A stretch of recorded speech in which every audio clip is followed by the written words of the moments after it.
Kita beralih ke informasi lain, Saudara. Menteri Pariwisata dan Ekonomi Kreatif Menparekraf Sandiaga Salahuddin Uno mengunjungi kampus Batam Turis Politeknik atau BTP pada Jumat 21 Januari. Dalam kunjungannya ke kampus pariwisata satu-satunya di Provinsi Kepulauan Riau ini, Menteri Sandiaga berharap agar BTP dapat menghasilkan lulusan yang berkualitas. Di hari yang sama, Sandiaga Uno juga diketahui mengunjungi kawasan Nongsa Batam untuk meninjau kesiapan travel bubble. Untuk mengetahui informasi lebih lengkapnya terkait kunjungan dari Sandiaga Uno, sudah ada Roma Uli Sinaturi, wartawan Tribun Batam, yang akan memberikan informasi lebih lengkapnya pada Anda, Saudara. Halo, Roma. Halo, rekan Mila.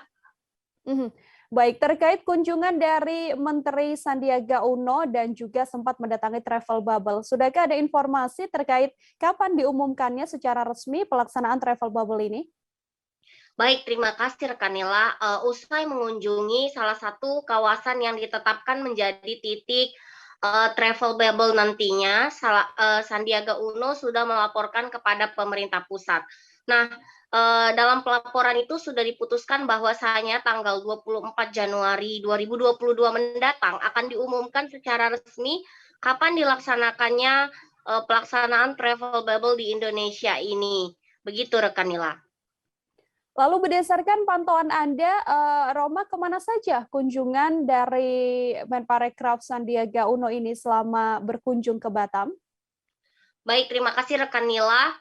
Dalam kunjungannya ke Kepri, ada dua wilayah yang dikunjungi oleh Sandiaga Uno, yakni yang pertama adalah kawasan Nongsa Point Marina yang menjadi salah satu titik penetapan travel bubble yang ditetapkan oleh pemerintah Indonesia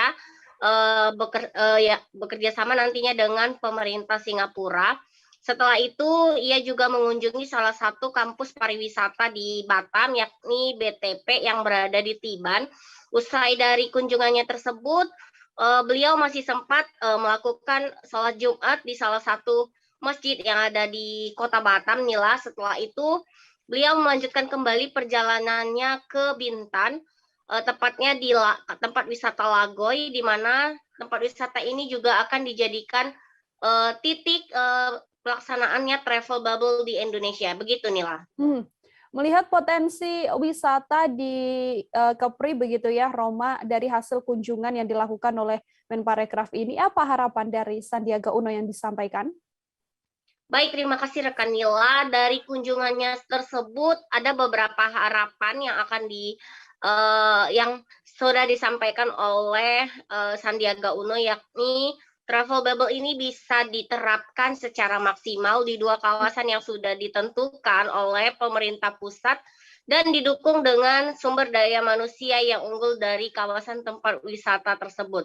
Begitu rekan Nila. Oke, untuk mengetahui informasi selengkapnya, Saudara, wartawan kami juga telah menghimpun wawancara dengan Menparekraf RI Sandiaga Salahuddin Uno. Berikut liputannya untuk Anda.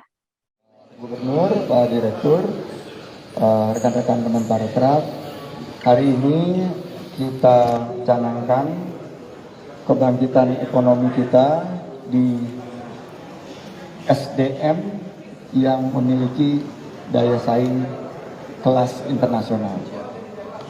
Batam Tourism Politeknik ini sudah memiliki kerjasama dengan Kementerian Pariwisata dan Ekonomi Kreatif dengan pemerintah mencetak SDM-SDM unggul.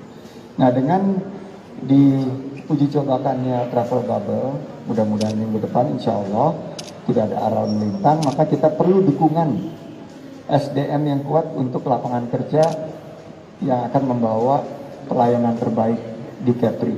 Nah, ini saya berharap kolaborasi kita ini akan merupakan sinyal kebangkitan ekonomi kita dan juga penciptaan lapangan kerja yang sekarang ini sangat dibutuhkan. Indonesia ini sekarang untuk pariwisata menjadi salah satu pencetak SDM-SDM terbaik.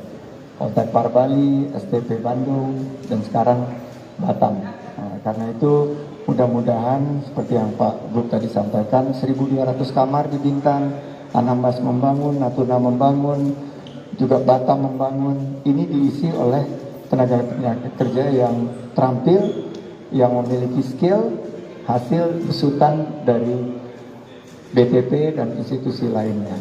Jadilah tuan rumah di negeri sini. Demikian Kalau ada pertanyaan silakan.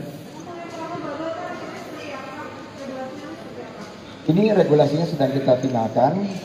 Rencananya pengumuman resminya insya Allah minggu depan akan disampaikan sebelum Leaders Retreat. Dan tadi kita dengar sendiri di Rakor G20 bersama Pak Gubernur bahwa ini akan diumumkan tanggal 24. Jadi travel bubble ini tentunya akan mencakup dua kawasan, Lagoy di Bintan dan Nongsa area di Batam. Dan tentunya ini akan terus kita evaluasi, dan dengan situasi pandemi yang lebih terkendali kita harapkan akan ada nanti peningkatan perluasan secara berkelanjutan. Pak Romo Tribun Batam, tadi hasil kunjungan dari Nongsa apa ya Pak untuk kesiapan travel bubble ini? Tadi saya sudah sampaikan bahwa Nongsa ready.